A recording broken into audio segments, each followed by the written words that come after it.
सर्वेभ्यः pranams namaskarams to everyone. A warm welcome, harda swagatam to this session of Learn to Chant Sri Lalita Sahasranama Stotram. Let us start with the Mangalam. Gurureva gatir gurumeva bhaje gurunaiva sahasmi namo gurave na gurof paramam shishurasmi guroh matirasti gurau mama pahi guru. Dhyanam.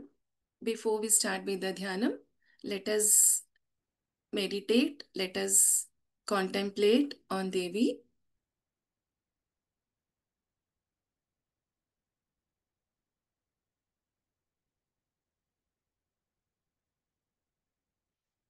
सिन्दूरारुणविग्रहान् त्रिनयनां माणिक्यमौलिस्फुरत् तारानायकशेखरां स्मितमुखीमापीनवक्षोरुहां पाणिभ्यामलिपूर्णरत्नचषकं रक्तोत्पलं बिभ्रतीं सौम्यां रत्नघटस्थरक्तचरणान् ध्यायेत् परामम्बिकाम् अरुणां करुणातरङ्गिताक्षीं धृतपाशाङ्कुशपुष्पबाणचापाम् अणिमादिभिरावृतां मयूखैः अहमित्येव विभावये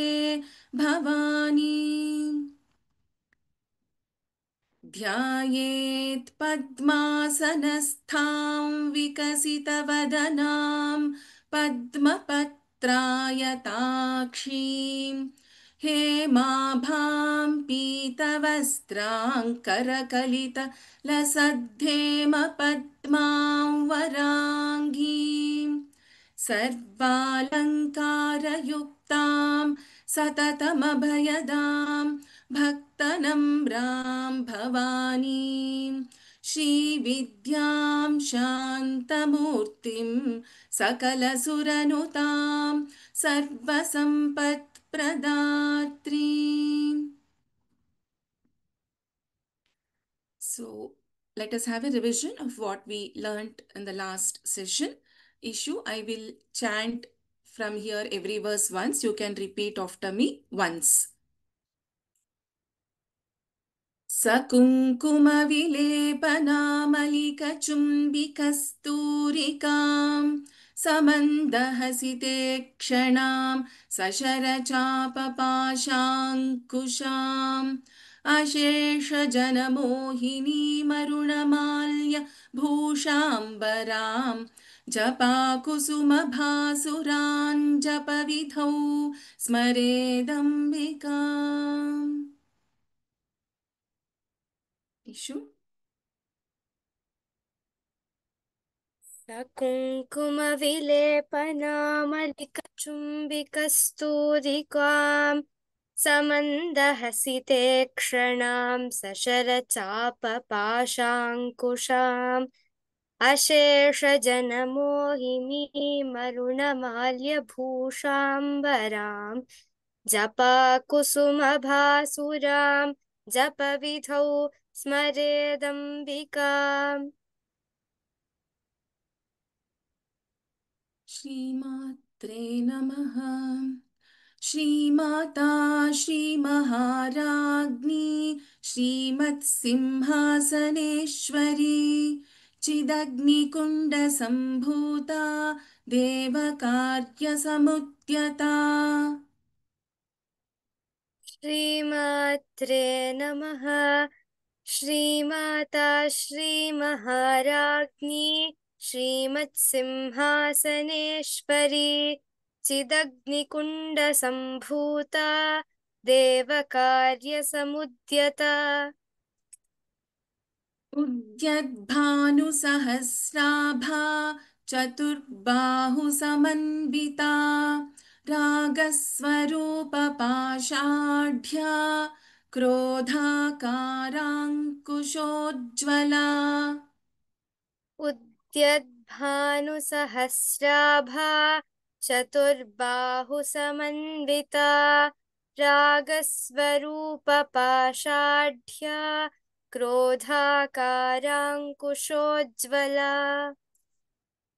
मनोरूपेक्षुकोदण्डा पञ्चतन्मात्रसायका निजारुणप्रभापूरमज्जद्ब्रह्माण्ड मण्डला मनोरूपेक्षुकोदण्डा पञ्चतन्मात्रसायका निजारुणप्रभापूरमज्जद्ब्रह्माण्डमण्डला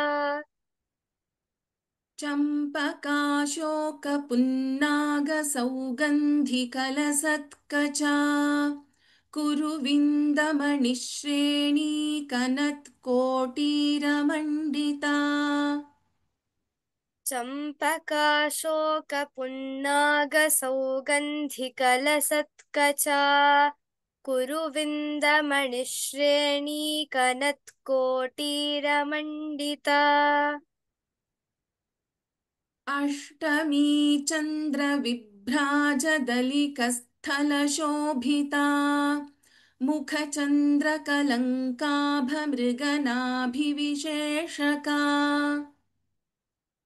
अष्टमी चन्द्रविभ्राजदलिकस्थलशोभिता मुखचन्द्रकलङ्काभमृगनाभिविशेषका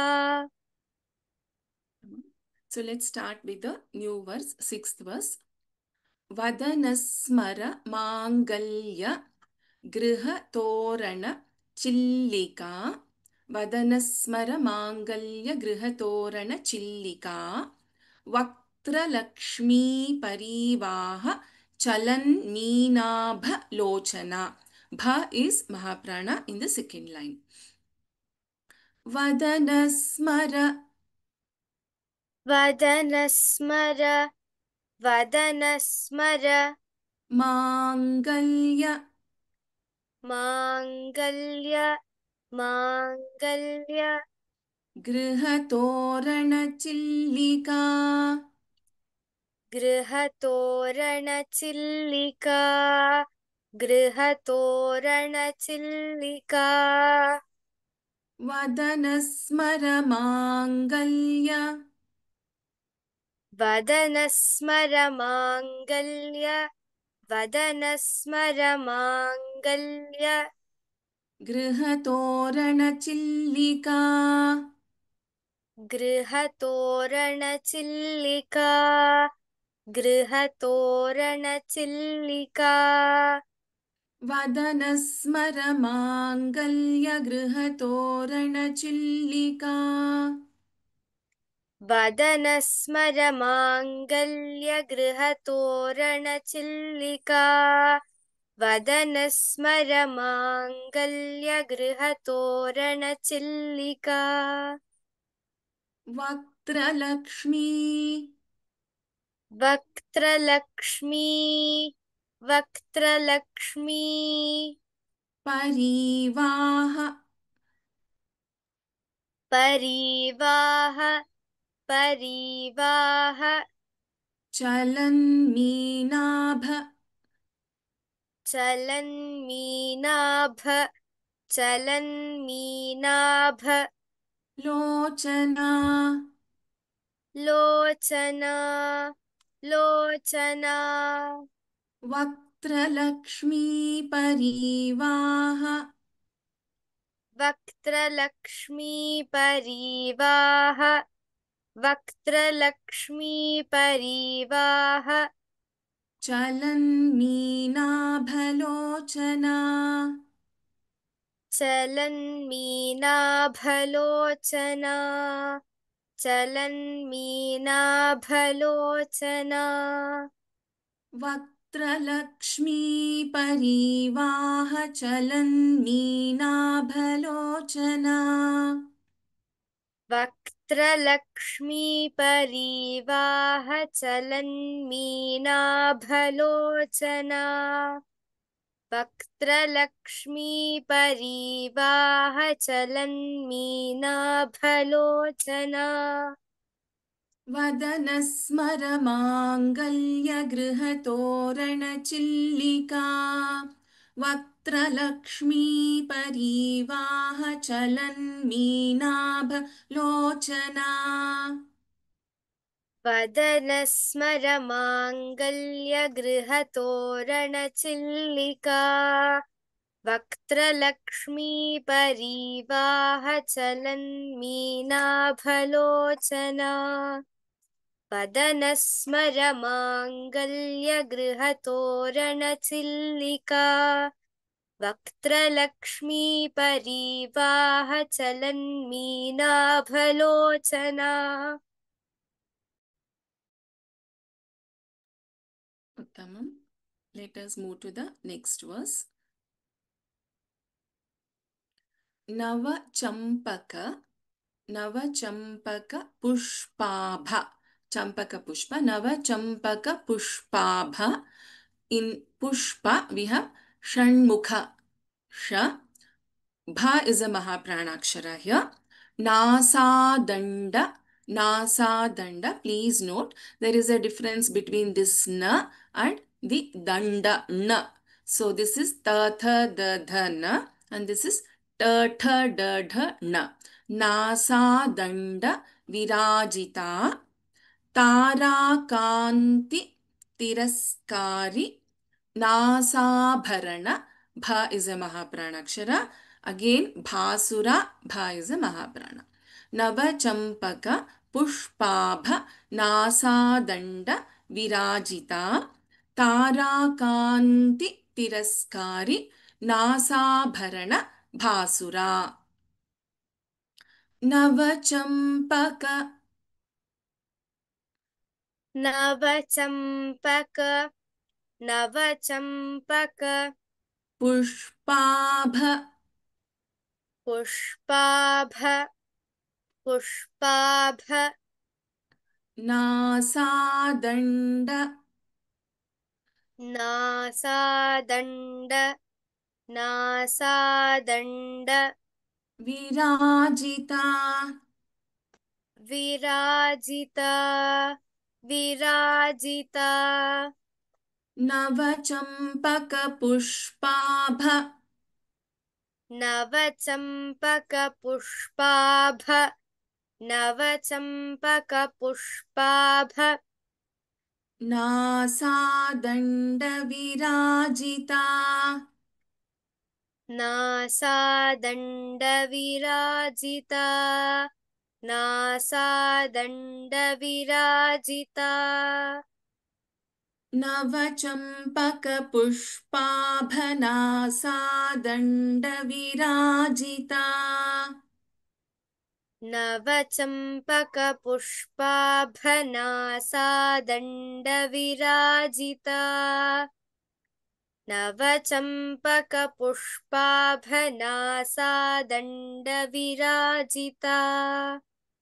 ताराकान्ति ताराकान्ति ताराकान्ति तिरस्कारी तिरस्कारी तिरस्कारी नासाभरण नासाभरण नासाभरण भासुरा भासुरा भासुरा ताराकान्ति तिरस्कारी ताराकान्ति तिरस्कारी ताराकान्ति तिरस्कारी नासाभरण भासुरा नासाभरण भासुरा नासाभरण भासुरा ताराकान्ति तिरस्कारी नासाभरण भासुरा ताराकान्तितिरस्कारि नासाभरणभासुरा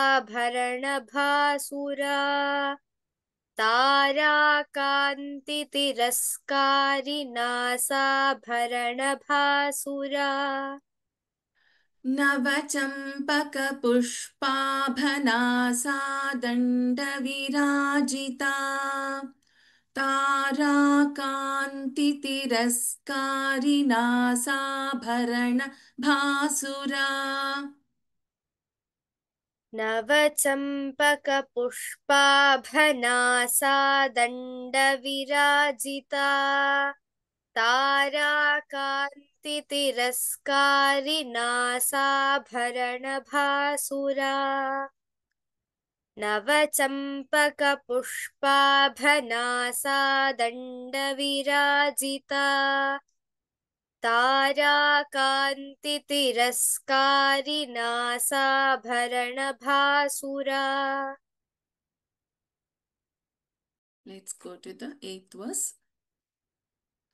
Kadamba Manjari Klipta Karna Pura Manohara Kadamba Manjari Klipta Karna Pura Manohara Tatanka Yugalibhuta Bha Mahapranakshara Tatanka Yugalibhuta Tapanodupa Mandala कदम्ब मंजरी क्लिप्त कर्णपूर मनोहरा ताटंक युगलीभूत तपनोडुप मंडला कदम्ब मंजरी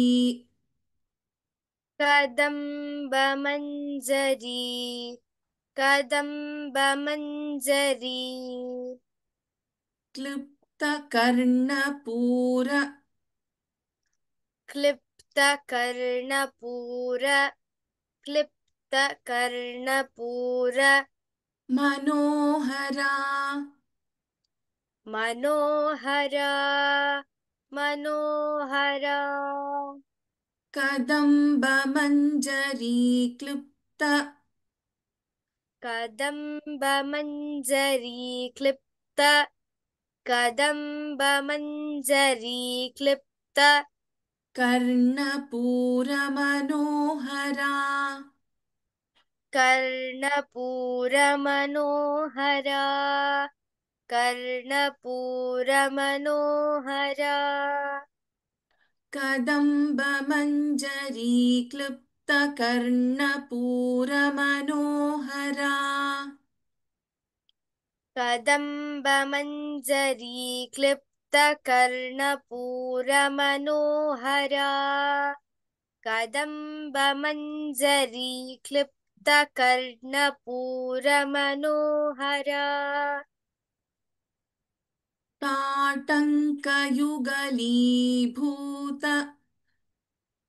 ताटङ्कयुगलीभूत ताटङ्कयुगलीभूत तपनोडुपमण्डला तपनोडुपमण्डला तपनोडुपमण्डला ताटङ्कयुगलीभूत तपनोडुपमण्डला ताटङ्कयुगलीभूत तपनोडुपमण्डला ताटङ्कयुगलीभूत तपनोडुपमण्डला कदम्बमञ्जरी क्लिप्तकर्णपूरमनोहरा ताटङ्कयुगलीभूततपनोडुपमण्डला कदम्बमञ्जरी क्लिप्तकर्णपूरमनोहरा ताटङ्कयुगलीभूत तपनोडुपमण्डला कदम्बमञ्जरी क्लिप्तकर्णपूरमनोहरा ताटङ्कयुगलीभूत तपनोडुपमण्डला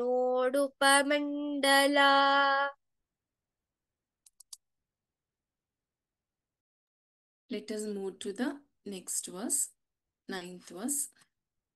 Padmaraga Shiladarsh Paribhavi Kapolabhuhu. Padmaraga Shiladarsh Paribhavi Kapolabhuhu. Navavidruma Bimbashri Nyakari Radanachada. So in the first line, Bha is a Mahapranakshara. And again the last letter, Bhuhu, we have Bha Mahapranakshara. And then we have Visarga represented by two dots.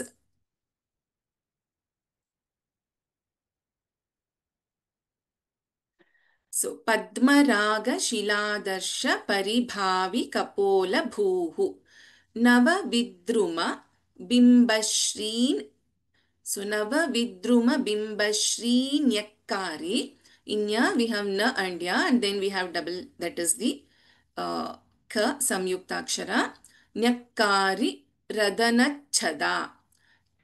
We have Alpaprana Cha as well as Mahaprana Cha here. So, Radanachada.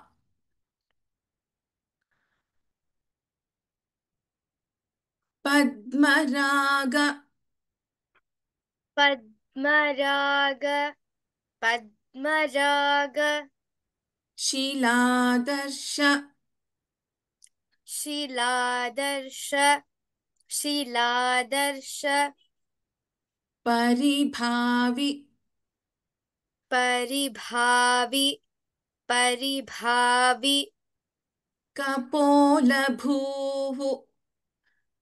Kapolabhuhu, Kapolabhuhu, Padmaraga Shiladarsha Paribhavi Kapolabhuhu. Padmaraga Paribhavi Kapolabhuhu, Padmaraga Paribhavi Kapolabhuhu, Navavidruma Navavidruma, Navavidruma, Bimbashri Bimbashri, Bimbashri, Nyakari Nyakari, Nyakari, Radanachada.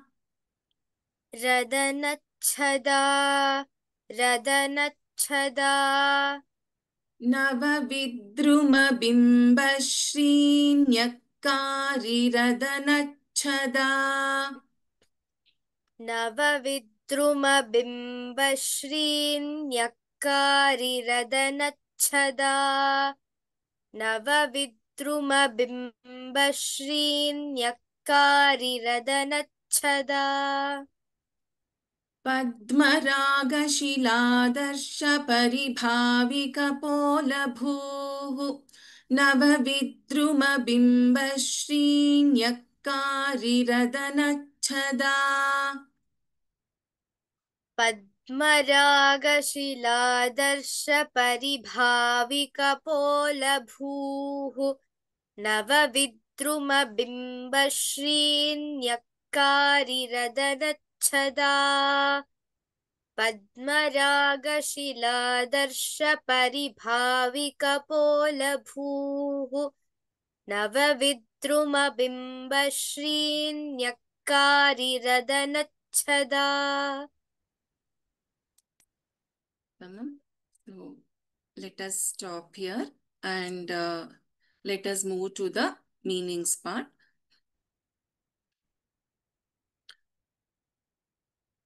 Vadanasmara Manga. We'll start with the sixth verse. We have completed the meanings till the fifth verse in the last session.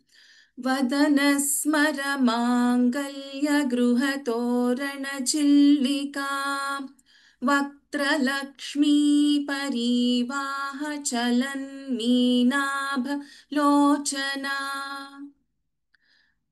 So, if you remember, last class we spoke about Devi manifesting from the Chidagni Kunda Sambhuta for the purpose of Devakarya.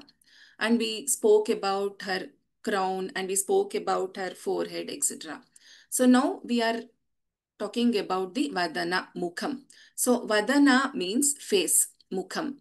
Smara means Kamadeva, the god of love. Mangalya. Mangalya Gruha means the auspicious, Mangala Gruha, the very auspicious Gruha, of whom? Of Smara, that is Kamadeva.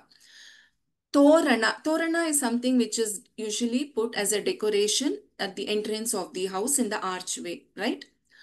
And Chillika. Chillika means the what is put as a decoration. It is also the eyebrows, Chillika. So here, the face of Sri Devi, Vadana, is being compared to the auspicious, very beautiful Gruha house of Kamadeva. So what it means, it is so beautiful. And that house is decorated by the decoration, the buntings or whatever we call it as the torana, which what is that? Actually the chillika, the eyebrows. If we consider face itself as a very beautiful house, we have the decorations on the top, that is the eyebrows. So Vadanasmara Mangalya Griha Torana Chillika. So her face is an auspicious abode. It's a auspicious Gruha, Mangala Gruha of Manmata, Kamadeva himself. And it is further beautified by the eyebrows. So we can also remember here, it's very symbolically Mangalya, Smara Mangalya, Adana Smara Mangalya. So when Shiva burnt Manmata to ashes, moved by the grief of Rati Devi, Parvati, by her very pleasing, beautiful glance, she pleased Shiva and enabled Manmata, basically protected him from death.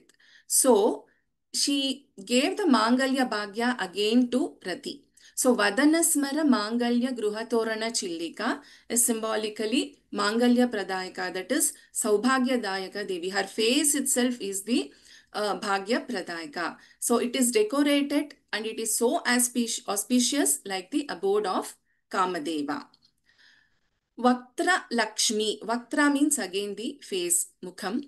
Vaktra Lakshmi Parivaha. Lakshmi, Shri, Vaktra Lakshmi. Wealth, Shri, prosperity, all kinds of wealth. Parivaha means a stream, the stream flowing. And how is it? She has the Lochana. Lochana means eyes. The eyes are Chalan Meenabha Lochana. So the way the fishes are moving, that her eyes are like that. Where does the fishes move? In the stream of water. So her eyes, open eyes, are moving in that manner, how the fishes move in the water. Generally, fishes in the water keep their eyes open while swimming is what is said. So Devi's eyes is always open so that she has her grace always on the bhaktas. So, and her face itself is considered as Lakshmi, Vaktra Lakshmi, Shri Mukha, because all the wealth, all the prosperity is in the universe, is in the face of Vaktra Lakshmi, that is in her Shri Mukha itself. So, that is why it is called as Vaktra Lakshmi. So, her face itself is Shri Mukha. So, Parivaha, as I said, is the stream that is flowing. If we also think about a sagara in which the fishes are swimming, the same way we are actually swimming in this samsara sagara. So who can protect us from this samsara sagara is this Shri Mukha, that is Devi, Vaktra Lakshmi. She can protect us from this cycle of birth and death, rebirth. So that is why it is called as Vaktra Lakshmi Shri Mukham. So Padanasmara Mangalya Gruhatorana Chillika Vaktra Lakshmi Parivaha Chalan Meenabha Lochana. To summarize, her face is like the Mangalakara Gruha, auspicious house or abode of Kamadeva himself, and is decorated with her eyebrows. And her face itself is Shri Mukha. It's like a stream of water. Bhaktra Lakshmi Shri is flowing out of her from her face, and her eyes are like the moving fishes in that stream of Shri, the splendor, the brightness in her face. Let us look at the next one. नवचम्पक पुष्पाभनासा दण्डविराजिता ताराकान्तितिरस्कारिणासाभरणभासुरा. So here, Nava Champaka. Champaka, we came across Champaka, Shoka, Punnaga. We came across those flowers, right? Champaka is that flower. So Nava Champaka means, Champaka is that magnolia. The Nava Champaka means a freshly newly bloomed newly bloomed Champaka flower. Pushpa means flower. So newly bloomed or the fresh Champaka flower. So here we are talking about the Nasa Danda, her nose bridge, her nose. So her nose is slender like a bridge, like it is Nasa Danda. So she is shining and beautiful with a nose which resembles the the fresh flower of Champaka. So Nava Champaka Pushpaba. So she has the splendor of that yellow or golden colored Champaka Pushpa, Champaka flower. So her nose is like that. And then we are also talking about her nose abharana, the nose ornament. Here Tara means the star. Tara Kanti means the brightness of the stars or the splendor of the stars. So she has a Nasa Bharana. Nasa Bharana, the nose ornament. It's Bhasura. Bhasura means it is having so much of brightness. It is shining. It is very bright. So her nose ornament is so much shining that it surpasses the shining of the numerous stars. So it is Tara Kanti Tiraskari. It is so much more. It is surpassing the shining of so many stars. Which one? Her Nasabharana. That is the Devi's nose ornament. So here we spoke about the Lalata, Vadana, and then now we have come to the nose. That is the Nasabharana and the nose. So Nava Champaka, newly bloomed Champaka flower. Nasa Danda is the nose. It is very slender. Virajita, she is shining. She is adorned with that. Tara Kanti, the brightness of the stars. Her nose ornament is surpassing the brightness of thousands of stars. So she is shining with that kind of a splendor. So let us look at the 8th verse. Kadamba Manjari Klipta Karna Pura Manohara Tatankaयुगलीभूततपनोडुपमण्डला. So Kadamba. Kadamba is also a kind of flower. Kadamba tree is also there. Kadamba Pushpa. Kadamba Manjari. Manjari means a bunch of flowers, a cluster of flowers. So Kadamba Manjari Klupta. Klupta means decked, adorned with, arranged or decorated with. So she has the ear, that is her Karnapura Manohara. So her ears are decorated or covered with this Kadamba Manjari, the cluster of Kadamba flowers, a bunch of Kadamba flowers. How is that? How is it looking? This is looking so beautiful that it is capturing the mind. Manohara. So it is pleasing, it is capturing the mind. So her ears are decked with the, very beautifully with the bunch of Kadamba flowers, which is kept above or which is decorated above her ears. Tatanka Yugali Bhuta. Tatanka means the ear ornament. Yugali Bhuta, because there are two ornaments, right? Tatanka Yugali Bhuta. Tapa Nodupa Mandala. Tapana Udupa Mandala, if we split this. Tapana means sun. Udupa means moon. Mandala means the orbit of the sun and the moon. So she has the ear ornaments which are which are the sun and the orbits of sun and the moon. So we are talking about her ears, which is on the top decorated by the Kadamba Manjari, the bunch of flowers, that is Kadamba flowers, which is very pleasing to look at. And her ears are the Surya and Chandra. So even it is also said in the Vedas that the Devi's eyes are the Surya, Chandra, and Agni. Her two ears are also Surya and Chandra. The ornaments are also Surya and Chandra. So she's having them as her ornaments, the ornaments for the year. So this is the eighth verse.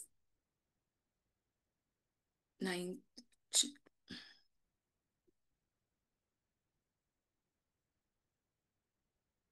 Padmaraga.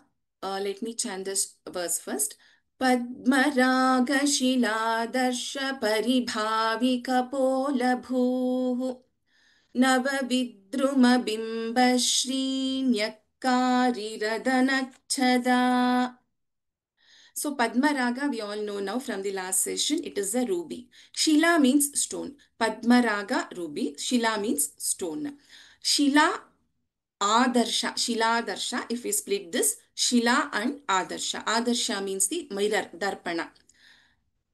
Paribhavi Kapola Bhuhu. So Paribhavi means it is so Shuddha, or so much pure, so much clear, so much smooth and soft, so clear.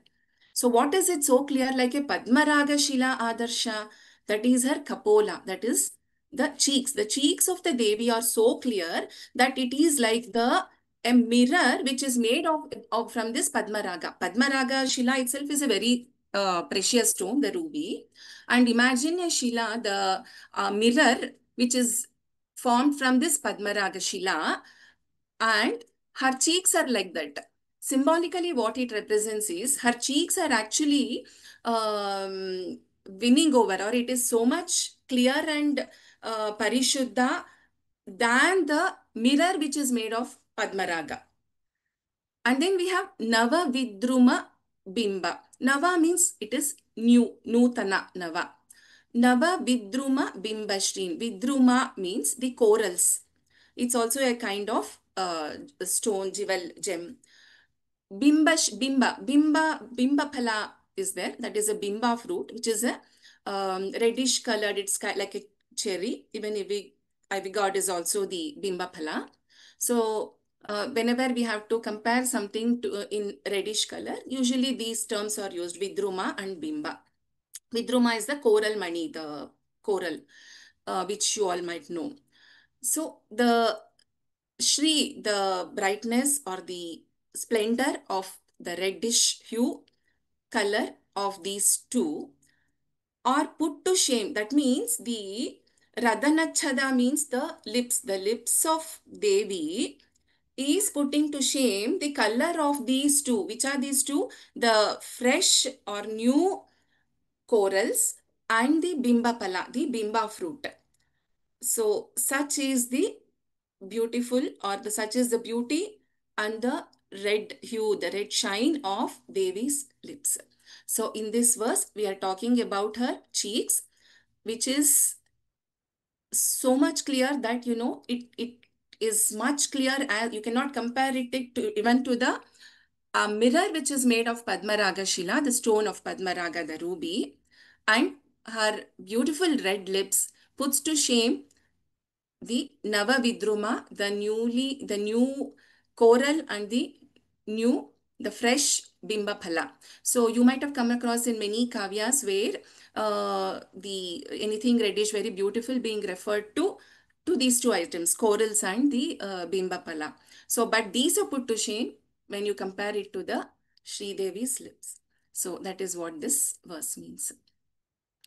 So with this, let us move to the practice session. I request the attendees to raise hands for chanting. Sudha Krishnan Bhagini.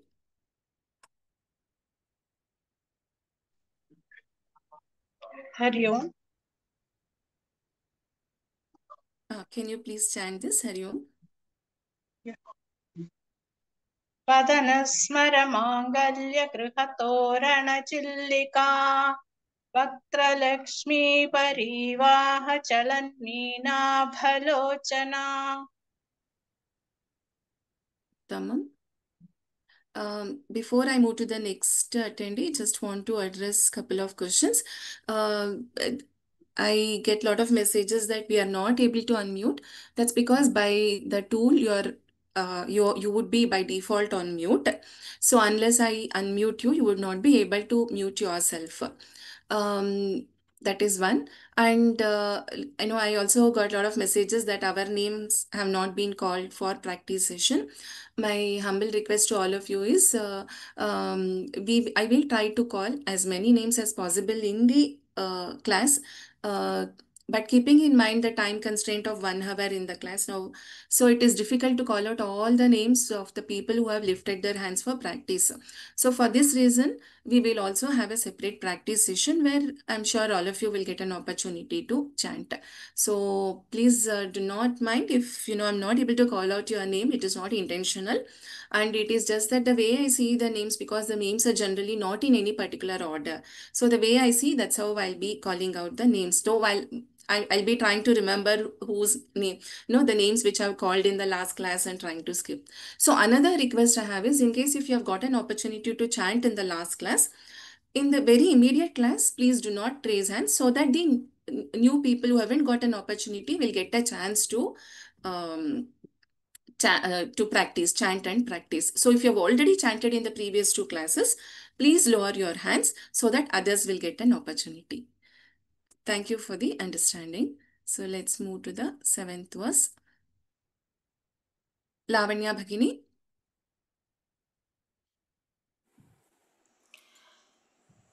Ram madam 7th. नवचम्पकपुष्पाभनासादण्डविराजिता ताराकान्तितिरस्कारि नासाभरणभासुरा Uttamam.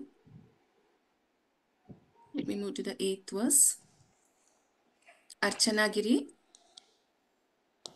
Ram Ram भगिनी Ram Ram Ram.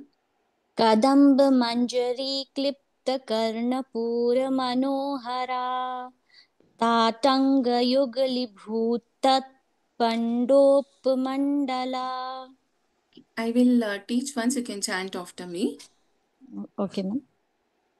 Kadamba Manjari Klipta कदम्ब मंजरी क्लिप्त Karnapura Manohara कर्णपूर मनोहरा Tatanka Yugalibhuta. ताटंग युगलीभूत. You have to observe here. This is Ka. Tatanka Yugalibhuta. Yugali is Dirgha. Tatanka Yugalibhuta. ताटंक युगलीभूत Tapanodupamandala. तपनोडुपमण्डला. धन्यवादाः. धन्यवाद भगिनी. जयश्री श्रीनाथ भगिनी. श्री मात्रे नमः. The same one? Okay. 9th one. Yeah, thank you. पद्मरागशिलादर्श परिभावि कपोलभूः नवविद्रुमबिम्बश्रीनयकारी रदनच्छदा. Second line, this second pada in second line, that is the 4th pada of the verse. However, I will chant once, you can repeat after me. पद्मरागशिलादर्श परिभावि कपोलभूः. पद्मरागशिलादर्श परिभावि कपोलभूः नवविद्रुमबिम्बश्रीन्यक्कारिरदनच्छदा. नवविद्रुमबिम्बश्रीन्यक्कारी रदनच्छदा. नवविद्रुमबिम्बश्रीन्यक्कारिरदनच्छदा नवविद्रुमबिम्बश्रीन् यक्कारि रदनच्छदा धन्यवादः भगिनी। दीपक सिंह महोदय, 6th verse. श्रीमात्रे नमः। वदनस्मरमाङ्गल्यगृहतोरणचिल्लिका वक्त्रलक्ष्मीपरिवाह चलन्मीनाभलोचना। Can you try chanting the second line together without a pause? वक्त्रलक्ष्मीपरिवाह चलन्मीनाभलोचना। उत्तमम्, धन्यवादः। गायत्री मंजुनाथ भगिनी। राम राम भगिनी। Ram Ram Ram. 7th verse. नवचम्पकपुष्पाभ नासादण्डविराजिता ताराकान्तितिरस्कारिणासाभरणभासुरा। Uttamam. Can you chant the first line without taking a pause? Yeah. नवचम्पकपुष्पाभ नासादण्डविराजिता। उत्तमम्, धन्यवादः भगिनी। धन्यवादः। Sumanta BS, 8th verse. नमस्ते। नमस्ते। कदम्बमञ्जरी क्लिप्तकर्णपूरमनोहरा ताटङ्कयुगलीभूत तपनोडुपमण्डला। Same. Try the second line without a pause. ताटङ्कयुगलीभूत तपनोडुपमण्डला। धन्यवादः महोदय। Shriram AR, 9th verse.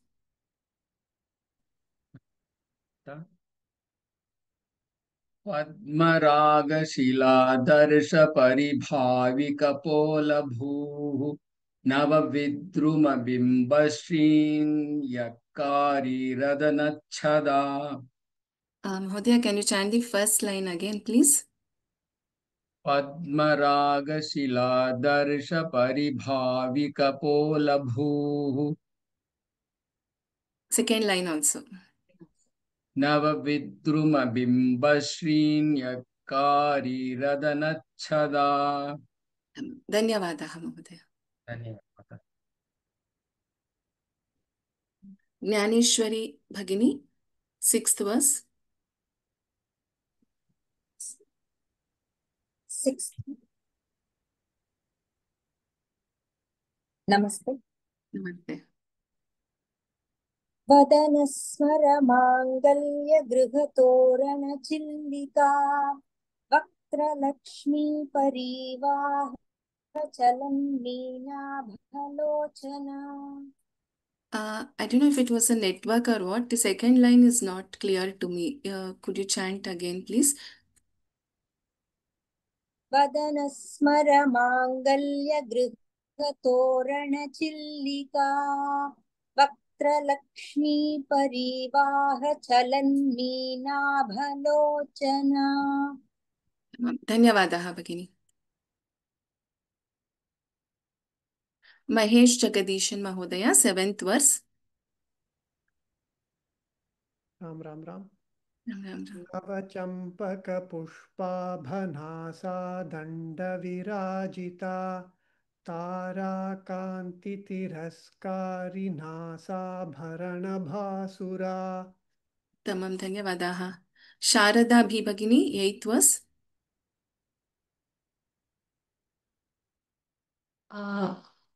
कदम्बमञ्जरी क्लिप्तकर्णपूरमनोहरा ताडङ्गयुगलीभूत तपनोडूपमण्डला।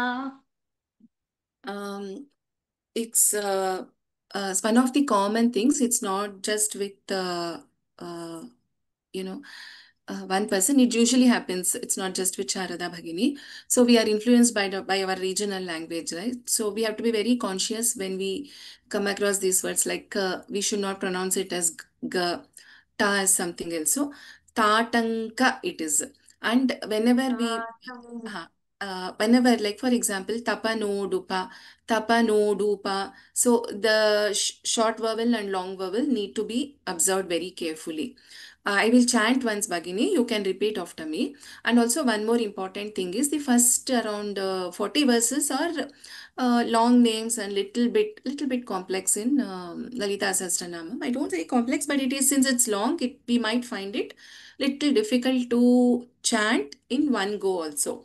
But after this, it is a very smooth flow actually. After this 30-40 names, verses actually, and we should not, in these cases where we have one name, like Kadamba Manjari Klipta Karnapura Manohara is one name. So we should not cut this name in between. As far as possible, please try to chant this together.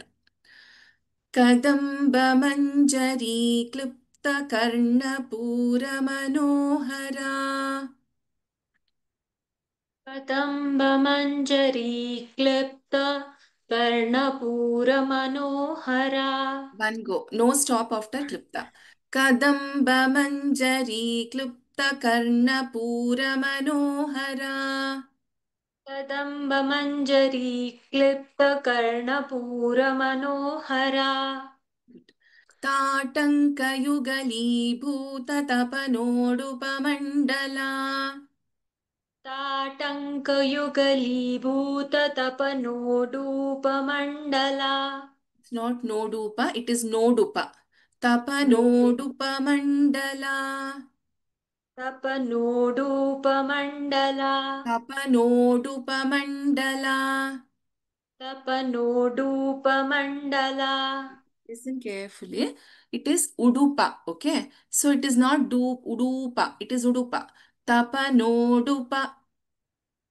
तपनोडुप Very good. Mandala. Mandla उत्तमं. धन्यवादाः भगिनि. भीवी श्रीधर महोदय, 9th verse.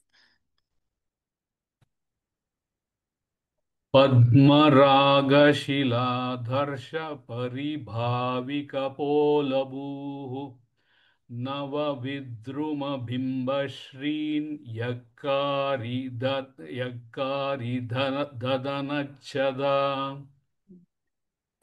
Good try. In Shila Darsha, Da is Mahaprana and Bha is, sorry, Da is Alpa Prana. Bha and Bhuhu, both are Mahaprana Aksharas. Okay, so you can try chanting after me. Padmaraga Shila Darsha Paribhavika Pola Bhuhu. पद्मरागशिलादर्श परिभाविकपोलभूः नवविद्रुमबिम्बश्रीन्यक्कारिरदनच्छदा. नवविद्रुमबिम्बश्रीन् यक्कारिदनच्छदा. धन्यवादाः महोदय. Ashalata Govind Bhagini, 6th verse. Okay, I'll move to the next person. Kotla Swapna Bhagini. Srimatre Namaha. Namaste. Can you hear me, madam? Yes, I can. Srimatre Namaha. वदनस्मरमाङ्गल्य गृहतोरणचिल्लिका वक्त्रलक्ष्मी परिवाह चलन्मीनाभलोचना. उत्तमं. धन्यवादाः.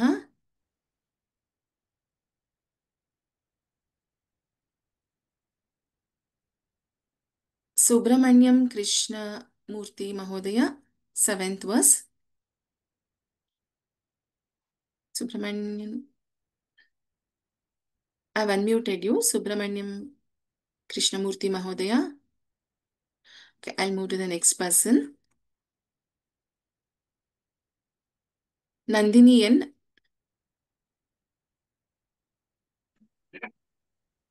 Hari Om. Am I audible, ma'am? Yes.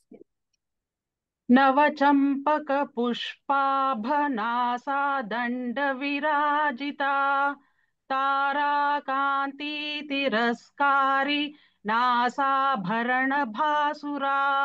Good try. In second line, Tara Kanti. Kanti, Ikara here, the swara is Hrasva, that is short vowel.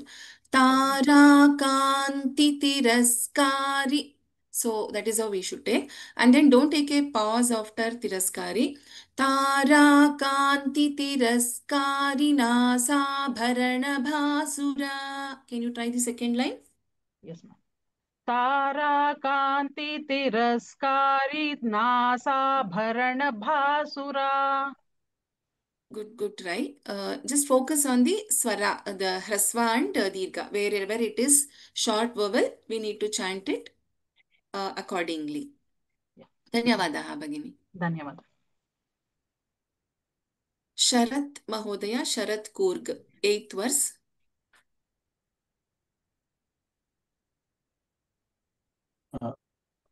नमस्ते.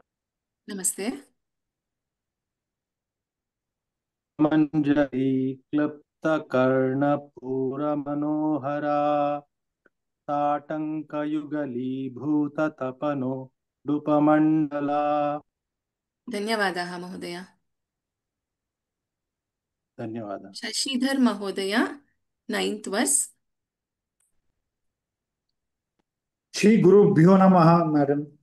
Namaste. पद्मरागशिलादर्श परिभाविकपोलभूः नवविद्रुमबिम्ब श्रीन्यक्करीरदनच्छदा. Good. Nyakkari Radanachada. नवविद्रुमबिम्ब श्रीन्यक्करीरदनच्छदा. You can make it little more short. Nyakkari Radanachada. न्यक्करीरदनच्छदा. Others, please be on mute. Only Shashidhar Mahodaya will chant. न्यक्करीरदनच्छदा. Listen carefully. Nyakkari, no. Nyakkari Radanachada. न्यक्करीरदनच्छदा. So make that re even more shorter. Okay? Okay madam. Okay. Dhanyavada. धन्यवाद guruji. Usha Sankara Subramanian Bhagini, 6th verse.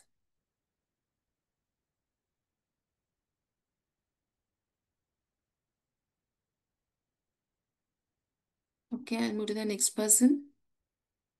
Neena Kaul. वदनस्मरमाङ्गल्यग्रहतोरणचिल्लिका वक्त्रलक्ष्मी परिवाह चलन्मीनाभलोचना. Tamam, Dhanyavadaha.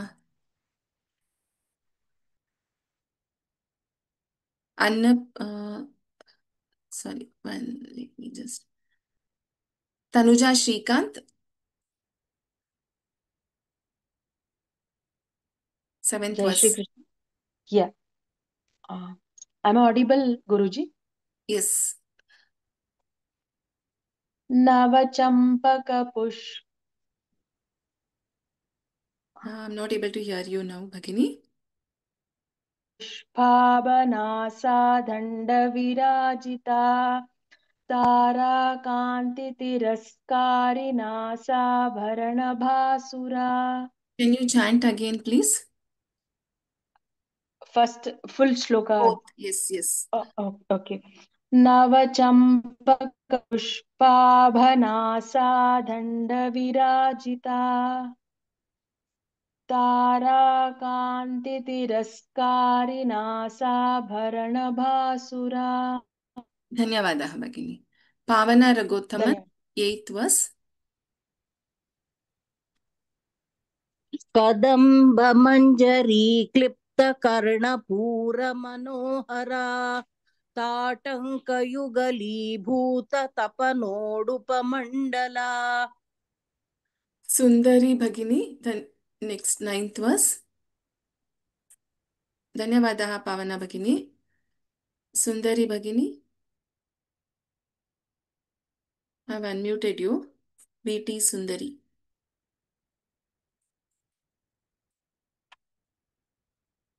We are not able to hear you. I'll move to the next person. Jayasudha. Hari Nine. Om ma'am. Hari Hari Om. Om ma'am. Namaste. Namaste ma'am. Can you chant for me? I will repeat. Sure. पद्मरागशिलादर्श परिभाविकपोलभूः. पद्मराग चिलादर्श परिभावि कबोलभू कपोलभूः. कपोलभू नवविद्रुमबिम्बश्रीन्यक्कारिरदनच्छदा. नवविद्रुमबिम्बश्री नक्कारिरदनच्छदा. नवविद्रुमबिम्बश्रीन्यक्कारिरदनच्छदा. नवविद्रुमबिम्बश्री नक्कारिरदनच्छदा. धन्यवादः भगिनी. So I'll just chant this verse again for the benefit of everyone. पद्मरागशिलादर्श परिभाविकपोलभूः नवविद्रुमबिम्बश्रीन्यक्कारिरदनच्छदा. It is Nyakkariradhana. So we have to take that the next ra after Nyakkari immediately. We should not prolong the letter to re. Navvidrumabimbashri Nyakkariradhanachada. I'll chant again. Padmaragashiladarsha paribhavikapolabhu Navvidrumabimbashri Nyakkariradhanachada.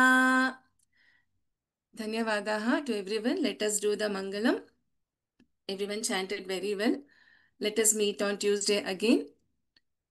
सर्वमङ्गलमाङ्गल्ये शिवे सर्वार्थसाधिके शरण्ये त्र्यम्बके देवी नारायणि नमोऽस्तु ते. पुनर्मिलामः. राम राम राम.